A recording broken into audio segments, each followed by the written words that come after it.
qu'est-ce que tu as dit à tes joueurs cette semaine? La même chose que je vous ai dit après le match, qu'il n'y avait rien de fait, qu'il fallait rester concentré et déterminé. On a fait une bonne chose à Rodez parce qu'on a repris notre destin en main. Maintenant, sur ce match de Caen, on rencontre une très belle équipe, mais on a pu voir aussi que contre Bastia, Bastia qui n'avait pas d'enjeu, pour eux, ils sont venus libérer et ils nous ont fait très mal. Didier, le match de Bastia, ce 6-2, j'espère qu'il vous a vacciné, qu'il a vacciné tes joueurs. Je ne sais pas s'il nous a vaccinés, parce que si tu prends le match, on peut revenir à 2-2, on a un penalty raté. Après, ce qui est sûr, c'est quand tu regardes le bilan général à domicile, il n'est pas bon. Donc, il faut qu'on inverse au moins cette tendance-là et qu'on arrive à faire un match cohérent, complet et surtout équilibré. Est-ce que tu es d'accord pour dire que l'équipe contre Bastia, après le troisième but de Bastier, et celle qui a joué à Rodez, c'était le jour et la nuit en termes de... Ouais, mais c'est pas le même contexte. C'est pas le même contexte. Voilà, aujourd'hui, on a un défaut, et un gros défaut, c'est qu'à partir du moment où on mène au score, on est plutôt assez cohérent, même si on ouvre le score sur certains matchs, mais t'es mené 3-1 à la maison contre Bastia, tu veux revenir, tu veux pousser, t'essayes, tu laisses des espaces. Voilà, je veux dire, voilà, le match il n'est pas du tout à pas. Et après, on nous a dit aussi qu'à Rodez, on avait reculé, mais quand tu mènes 3-1, n'importe qui recule. Voilà, j'ai dit aussi que Bordeaux est allé à Annecy, pardon.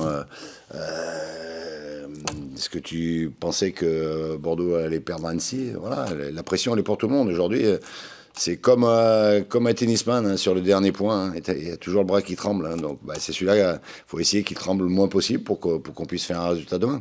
Au vu de toutes les surprises qu'on a vues lors de la dernière journée, notamment lors des deux dernières avec Bordeaux et Le Havre, est-ce que tu es inquiet par rapport à tout ça lors de la... Non, je suis pas inquiet. Pourquoi? Je suis pas inquiet parce que j'ai notre destin entre les mains. Je serais inquiet si je devais attendre les résultats des autres.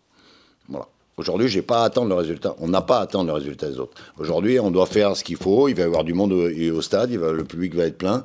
Et aujourd'hui, on sait qu'une victoire, si on sort de ce match avec une victoire, on est en Ligue 2. Sans attendre les résultats des autres. Tu vas les suivre ou pas? J'aurais un œil dessus, mais certainement pas forcément dès le début du match. Je veux dire, le scénario, il est un peu différent. Si à un quart d'heure de la fin, tu dois peut-être te contenter d'un nul pour être en Ligue 2 l'année prochaine, ben, peut-être que tu donneras quelques indications. Didier, tu disais la semaine dernière, depuis 6 mois, je dis que le maintien sera à 44 points. Il est possible qu'il se joue même à 45, quoi. Qu'est-ce que tu es étonné de l'homogénéité de ce championnat Ligue 2 et notamment de ce bas de championnat, quoi? Ça me ferait chier d'avoir raison encore, que ça soit à 44 points. Non, je déconne. Oui, parce que quand tu regardes la Ligue 1, il y a aussi qu'à descente et à 44 points, t'es largement sauvé. Donc, ça prouve aussi, alors, en déplaise à certains, je pense que le niveau de la Ligue 2, il est très relevé. Et que aujourd'hui aussi, les dernières saisons, à 44 points, t'étais sauvé, mais t'avais que 2 descentes et un barrage. Donc il y a encore une place de plus. Et voilà, je pense que ça sera le cas pendant ces 2 saisons qui arrivent pour passer à 18. Est-ce que dans une telle soirée où il y a des résultats partout, mentalement, vous avez des garanties sur l'équipe pour faire face à ce genre de moment-là, à ce genre de soirée-là? J'ai des garanties par rapport à la réaction qu'il y a eu à Rodez. Je veux dire, quand tu en prends 6 chez toi et que tu te retrouves pour la première fois depuis septembre dans la zone fatidique, que tu vas à Rodez, où tu sais que c'est pas une partie de plaisir hein, et que tu arrives à gagner, oui. Mais on l'avait bien préparé, voilà. Je l'ai dit la dernière fois. Je veux dire, moi, je suis là quand un entraîneur, quand tu gagnes, c'est facile. Quand tu perds, c'est à toi de trouver les solutions. On les a trouvées. C'est encore à moi d'insuffler cette énergie pour ce dernier match. Quand, en face, l'équipe qui n'a pas grand-chose à jouer, on disait, mais ça garantit rien, c'est une équipe qui est en termes de match-up, enfin ça vous... Ouais, mais c'est une équipe qui va jouer le dernier match avec son entraîneur, qui depuis longtemps a un objectif de finir quatrième, même si elle est symbolique. Donc je pense qu'aujourd'hui on est bien, voilà, on est vacciné. Hein, je veux dire, on sait qu'on n'aura aucun cadeau de personne. Donc maintenant, si on met les ingrédients, je pense qu'on peut aussi les embêter. C'est à quand que vous aviez un peu lancé votre saison? C'est un joli symbole aussi. Bah, ouais, c'est à Caen qu'on a passé la deuxième, parce qu'avant on était plutôt au ralenti. Tu vas convoquer un groupe de 18? Oui. C'est un groupe inchangé, hormis Antoine? Oui. Antoine sera remplacé par Nathan. Et j'ai un doute, voilà, mais je pense que Jérôme a encore une petite douleur et qu'on attend le dernier entraînement. Au niveau tactique, ce match t'a donné satisfaction, retour une défense? Oui, mais c'est pas la même composition d'équipe en face. Donc on peut repartir avec le même schéma et on peut évoluer avec un autre. Et concernant l'investissement des mecs, tout le monde avait loué la semaine dernière, la semaine précédente Rodez, il y avait une prise de conscience générale. Est-ce que tu as senti ou est-ce que tu t'es prémuni contre une espèce d'effet de décompression cette semaine, ou est-ce que tu les as toujours trouvés aussi investis au niveau du groupe? Après, moi je suis toujours méfiant par rapport à ça, parce que je suis pas sûr qu'un joueur il rentre sur le terrain, notamment contre Bastia, avec la même volonté qu'on a pu rentrer à Rodez. Je pense qu'on était mieux organisé, on a su déceler certaines failles à Rodez et qu'on a appuyé dessus. Ce qu'on n'a pas su faire peut-être contre Bastia. Et encore une fois, je pense qu'un match, ça tient peu de choses. Je suis persuadé que même si c'est un peu fou de dire ça parce qu'on en a pris 6 contre Bastia, je suis pas persuadé que c'est le même match si on met le pénalty. Donc à nous de faire tourner ces moments psychologiques du match en notre faveur. Mais je suis pas sûr que l'investissement moi sincèrement, j'ai pas vu un réel changement aux entraînements. Parce que, ou alors je suis fou, parce que si depuis 3 semaines je vois que c'est les vacances là et que je fais pas les mêmes équipes, hein, j'en mets d'autres à la place, hein. Mais l'investissement il est similaire depuis.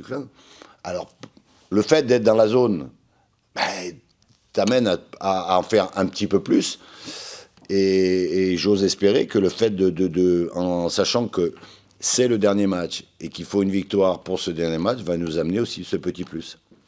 Antoine nous disait que le stade serait plein. Ouais. En jaune et bleu. C'est un petit supplément aussi pour vous.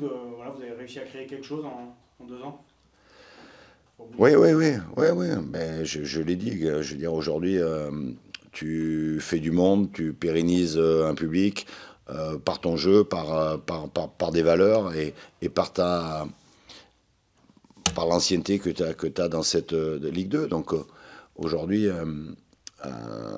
finir la saison et être encore en Ligue 2 avec un championnat, je dirais entre guillemets Ligue 1 bis, pour nous, ça serait déjà quelque chose de très bien.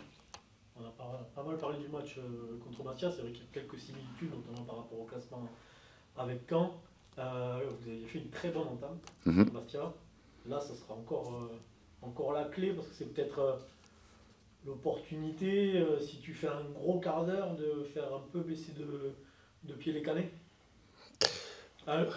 Tu sais comment ça se passe, c'est la dernière journée. Oui. Non, mais oui. Non, oui, mais psychologiquement, bien sûr que ça sera important. Après,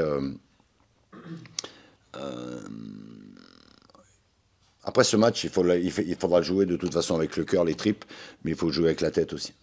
Voilà, il faudra vraiment être lucide Je veux dire, j'ai trop entendu, moi, des discours dans ma carrière de joueur où t'arrivais, il faut leur rentrer dedans, il faut là. Mais bon, le football, c'est pas que ça, quoi. Je veux dire, à un moment donné, il faut aussi être agressif, il faut être généreux, mais il faut aussi créer des mouvements pour mettre en danger l'adversaire.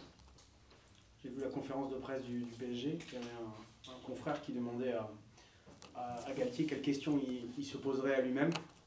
Alors, si tu étais de notre côté, quelle question tu poserais à Didier Tholin?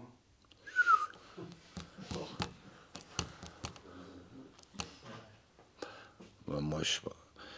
Écoute, moi, je vais pas l'inverser parce que moi, je suis ni journaliste, je suis entraîneur. Donc, toi, tu es journaliste, moi, je suis entraîneur. Donc, c'est à toi de poser des questions et pas moi. Est-ce que juste ça a généré une forme de pression particulière, là, ce dernier épisode du Money Time chaud? Une pression particulière sur... Par rapport au maintien? Non, mais pas une pression particulière. Aujourd'hui, justement, la pression, on en est conscient, on le sait depuis... finalement, on a la pression depuis un moment. Donc, moi, je pense qu'il faut être... Voilà, ce que je vais demander à mes joueurs et ce que je vais demander à mon staff, c'est qu'on soit nous-mêmes. Voilà, on va pas se prendre pour d'autres, on reste comme on est et on donne le meilleur de soi-même. Et je pense que si on donne chacun individuellement donne le meilleur de soi-même, je pense qu'on va y arriver. Et on va y arriver.